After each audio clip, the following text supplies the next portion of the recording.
Я не считаю себя молдаванином. Я не причисляю к себе никакой национальности, потому что я наполовину украинец, наполовину афганец. Афганистана никогда не видел и не знаю, что это такое.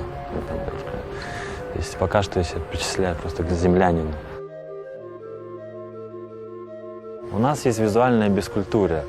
Особенно очень сильно, развита или не развита визуальная культура в нашей Восточной Европе. И никого это не интересует.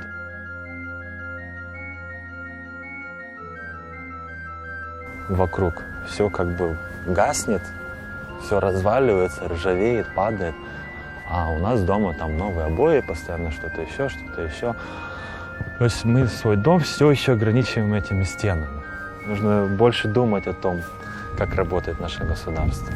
Мы же убираем у себя дома, чистим и так далее, разбираемся, почему умывальник не работает. Это нас интересует. А почему в парламенте что-то не работает, нас это не интересует.